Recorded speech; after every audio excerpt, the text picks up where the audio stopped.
ஏக இறைவனுடைய நாமத்தால் இன்று புனிதமறை குரானில் முதல் அத்தியாயத்தில் இந்த சுல்தான் மாதிரி ஊருக்குள்ள ஒரு சுல்தான் கிடையாது, ஏகப்பட்ட பேர் இருக்காங்க. நிறைய ஷிர்கான ஹராமான பல காரியங்களை செய்தும் சொல்லியும் வராங்க. இதற்கு முதல் அத்தியாயத்தில் புனிதமறை குரான்ல ரொம்ப தெளிவாக சொல்லியிருக்காங்க. ஹல் ஃபத்திஹா மொத்தம் 7 வசனங்கள் அருளப்பட்டது. முதல் தொடக்கம். மார்க்க பெரிய அறிஞர்கள் இருப்பீங்க, எழுத்து பிழை இருந்தால் மன்னிக்க வேண்டும். வரும் நாட்களில் அடியும் சரி செய்து கொள்கிறேன். பிஸ்மில்லாஹிர் ரஹ்மானிர் ரஹீம். அல்ஹம்துலில்லாஹி ரப்பில் ஆலமீன். ரஹ்மானிர் ரஹீம். மாலிக் யௌமிதீன். இய்யாக நஅபுது வ இய்யாக நஸ்தஈன். இஹ்தினா சிரத்தல் முஸ்தகீம். சிரத்தல் லதீனா அன்அம்த அலைஹிம் கைரில் மக்லூபி அலைஹிம் வலல்லீன். ஆமீன்.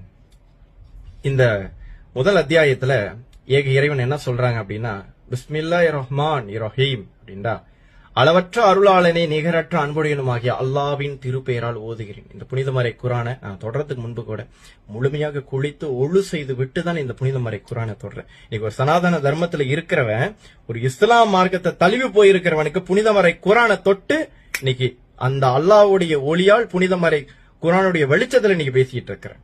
எல்லா புகழும் இறைவனுக்கு, அகிலங்கள் அனைத்தையும் படைத்து பேணி பாதுகாப்பவன் அவனே. அவன் தான் எல்லாத்துக்குமே அத்தாரிட்டி, அவனை மிஞ்சி ஒருத்தம் கிடையாது.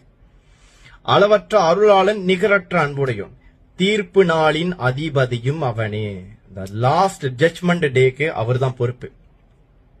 இறைவனே, உன்னையே நாங்கள் வணங்குகிறோம், உன்னிடம் நாங்கள் உதவி தேடுறோம். உதவி அவன்கிட்ட தான் தேடணும். நம்ம நினைக்கிறோம் இந்த மாதிரி சமாதி ஜியாரா தங்கங்கன்னு போறோம். அதுல இருக்கிற பெரியவங்க மகான்கள் இறைவனுடைய அனுமதி இல்லாம, இறைவன் நாடி வைக்காம எதையுமே செய்ய மாட்டாங்க. அதனால நீங்க நல்ல பெரிய வழிமார்கள் ஒளிமார்களுடைய வாழ்க்கை வரலாறு நீங்க படிக்கும்போது அல்லாஹ்வுடைய அனுமதியை கொண்டு, அல்லாஹ்வுடைய ஆசீர்வாதத்தை கொண்டு, அல்லாஹ்வுடைய அருளால் நடந்ததுதான் சொன்னாங்க. என்னால நான் எனது எனும் செருக்கு அறுப்பான் வானோர்க்கும் உயர்ந்த நிலை அப்படின்ற புனிதமறை திருக்குறள் கூறுகிறது. புரியுதா? அடுத்து பாருங்க, நீ எங்களை நேர்வழிப்படுத்துவாயாக. முதல் அத்தியாயத்தில் 5வது வசனம். எப்படி நீ என்னை நேர்வழிப்படுத்தீங்கன்னா, நீ எந்த வழியில இருந்தாலும் சரி, அது நேரான வழியா இருக்கணும். அதுதான் இறைவனுக்கு பிடிச்ச வழி. அடுத்து, எவர்களுக்கு நீ அருள் புரிந்தாயோ அவர்களுடைய வழியில் நடத்துவாயாக. யாருக்கு அல்லாஹ் தஆலா அருள் புரிந்தான்? புனிதமான கண்மணி நாயகத்துக்கு அல்லாஹ் அருள் புரிந்தான். அவர் இதை அல்லவா சொன்னாரா? இவனுங்க நீங்க சொல்லி திரியறானுங்களா சுல்தான் மாதிரி ஆளுங்க ஊருக்குள்ள, இதையா சொன்னாரா? அப்ப ஏன் உங்களுக்கு தெரியலனா, நீங்க குரானை முழுமையா படிக்கல.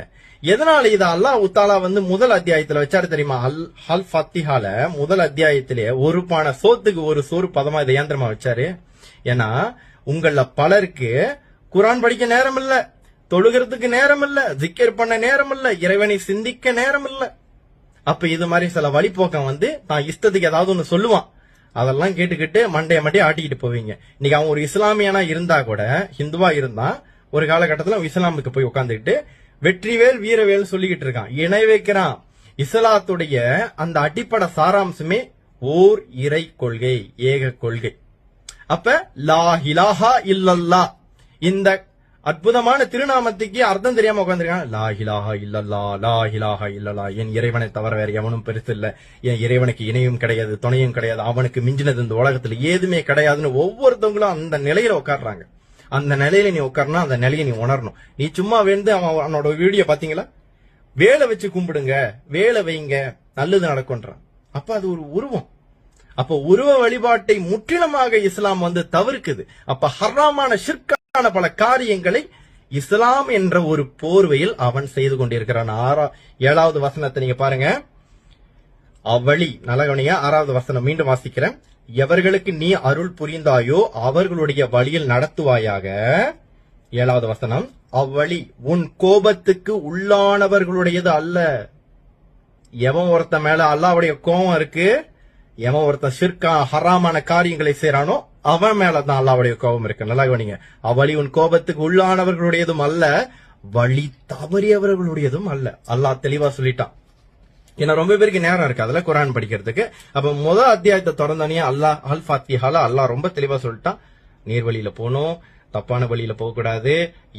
எவன் மேல அல்லாஹ்வுடைய கோபம் இருக்கோ, அப்ப நீங்க உங்க கூட யாராவது பிடிச்சவங்க இருக்காங்க, ஏதோ ஒரு சின்ன விஷயம் உங்களுக்கு பிடிக்காத செஞ்சுட்டாங்க, இவ்வளவு கோபப்படுறீங்க. எல்லாம் வல்ல இறைவன் உங்களுக்கு இவ்வளவு பெரிய அழகான வாழ்க்கை அற்புதத்தை எல்லாம் கொடுத்து அவனுக்கு பிடிக்காத காரியங்களை நீங்க செய்யும் போது, அவனுக்கு பிடிக்காத காரியத்தை ஒருத்தன் செய்யறான் பாருங்க, அவன் கூட நட்புறவுல இருந்துகிட்டு மண்டையாட்டிக்கிட்டு ஆமா சாமின்னு போய்கிட்டு இருக்கீங்களே, உங்க மேலே அந்த கோபம், அந்த நரக நெருப்பு இறக்கி வைக்கப்படும். இன்னைக்கு இவனுங்கெல்லாம் சரியா இருந்தா, இன்னைக்கு சனாதன தர்மத்துல இருந்த நாங்க புனித மறை குரானின் வெளிச்சத்துல இன்னைக்கு இவனுங்களுக்கு பாடம் புகட்ட வேண்டிய சூழ்நிலை வந்திருக்குமா? இன்னைக்கு இந்து மதத்துல ஏதாவது ஒரு தப்பு நடக்கும் போது எல்லா இடத்துலயும் நீங்க என்னைய பேரை பார்க்கலாம், என்னைய பார்க்கலாம், இட்டிச்சு தள்ளிட்டு போயிட்டு இருப்பேன், எவன் என்னெல்லாம்